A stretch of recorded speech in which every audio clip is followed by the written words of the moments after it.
When you see a list of the greatest beats of all time, you'll notice these beats share one thing in common. There's something that separates good beats from the legendary beats. But if you watch YouTube tutorials and videos of producers making beats, you'll probably never see what I'm talking about. Now you might be wondering, what is this one thing? Well, today I'm going to break down the greatest beats of all time, and by doing this you'll see exactly what this one thing is and what makes a great beat so great. And maybe, just maybe, this will help you become a great beat maker. But to make great beats, the first step is obvious. You gotta hit like and subscribe. That's a necessary step if you want to make great beats. Disclaimer: this will not guarantee that you become a great producer at all. So let's start with the first beat that shows up on many of these lists. This beat signaled the beginning of the South's takeover of hip-hop, and the story behind its making is even a bit controversial. The beat that I'm talking about is Still Tippin'. You don't understand me, 'cause I'm boss hog on candy, top down at Max's. This song was made by a courageous young artist who stood up for an underrepresented and underappreciated class, the strippers. Mike Jones was letting the strippers dance to his music, right? The DJ didn't want to play it, but then the strippers eventually started playing it. That made the DJ come back around and play it. God bless you, Mike Jones. Now the beat for the song was made by Sally Williams, who was brought in because the original version actually had some issues. I didn't know this, but the beat to Still Tippin' isn't actually the original. The original had Chameleonaire on it, but apparently there was some bad blood between him and the other artists, so they redid the song without him. And that's why Sally Williams was brought in, to make a brand new version of the song with a brand new beat. And so it kind of came to me afterwards, they brought me to acapella and said, hey man, freak it. And freak it he did. So let's take a look at how this beat was made. Here's the sample that was used for this beat.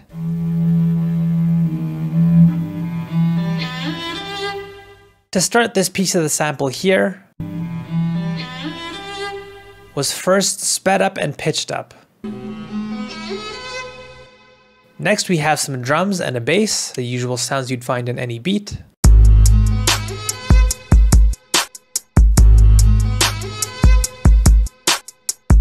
And according to Sally Williams, who has his own YouTube channel by the way, we also have a piano in the background of this beat.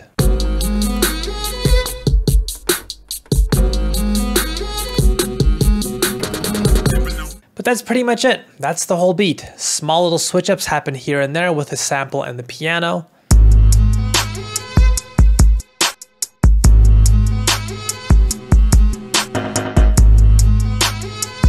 But yeah, that's pretty much how Still Tippin' was made. Next, let's check out another beat, and maybe you'll start to see the common thread that I'm talking about. This next beat helped the artist win a Grammy. It's number 10 on the Billboard's top beats of all time list. That beat is A Milli.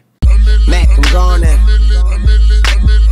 millionaire, I'm a young money millionaire. This song was huge, but what's interesting is that this beat wasn't originally going to be used for a song. Here's the producer Bangladesh. He made it an interlude on the Carter 3. Wow. They was just gonna be talking over that? Fortunately, Lil Wayne did end up deciding to rap on it, but his performance actually worried Bangladesh. Originally, he didn't like what Lil Wayne did with the beat, wanting something a little bit more conventional since Lil Wayne basically turned this song into a freestyle. But Bangladesh is happy that he was wrong about this one now. So let's dive into this beat and how it was made next. Here's the sample that was used.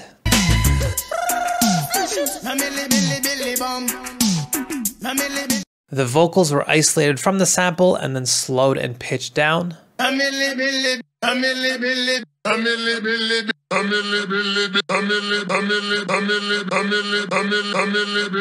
Next we have the 808 bass and the claps that come in.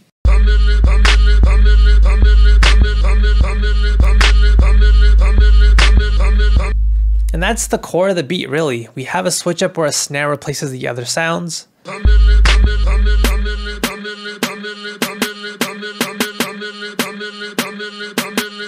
But that's pretty much it. You're probably seeing my point already, but let's do one more here. We have a song that was number 2 on the Billboard Top 100, only being beaten by Elton John, and is also on many best beat lists, but what's funny is the artist didn't actually really like the beat at first. He almost like forced us to record the verses that we have on there. We didn't really understand what that beat wasn't like. I just didn't like the beat at first, I ain't gonna lie to you. Who knew, like you kind of never know like it's gonna be, what song is gonna be extra crazy. And that extra crazy song is All About the Benjamins. What y'all wanna do? Wanna be ballers, shot callers, brawlers, who be dipping? This beat was made by D-Dot, who actually didn't have much experience at the time that he made the beat. I'm still learning how to make beats. I'm the rookie.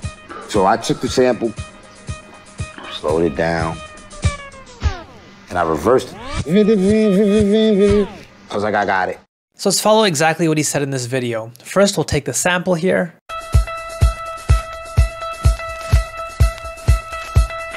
Then we'll slow it down.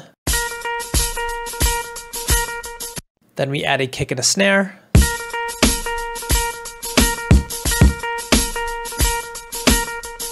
We also have this single bass note to create this simple pattern.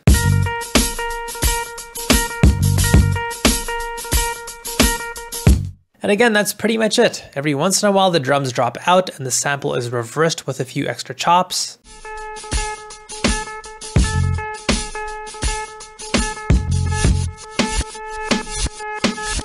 But other than that, this is the core idea for the beat. So hopefully you're seeing what that one common thing is. And this is why I say you'll never see this in a YouTube tutorial or videos online. To make videos interesting and watchable, creators like me might have to embellish a beat. We may add more than what's necessary to make the viewing experience more fun. But as you can see with how many of the greatest beats of all time were actually made, what may appear as basic or overly simple is actually just good design. As Antoine de Bush said, a designer knows he has achieved perfection not when there's nothing left to add, but when there's nothing left to take away. And that's the one common idea in all these great beats. They have a solid core idea, and then beyond that, there's only just what's essential. They don't add tons and tons of layers just for the sake of it. And I bring this up because if you're ever making a beat and it's just one or two sounds with some drums, it's easy to feel guilty, like you're being an amateur, and that all the pros make their beats as complex as possible. But I hope this video has shown you that's just not the case if you want to make a great beat. So just keep that in mind the next time you're producing. Simple can be better. Don't feel guilty. So hopefully you've enjoyed this video. If so, hit like and subscribe. I have another lovely video for you. Check it out right next to me. And yeah, other than that, I will see you next week.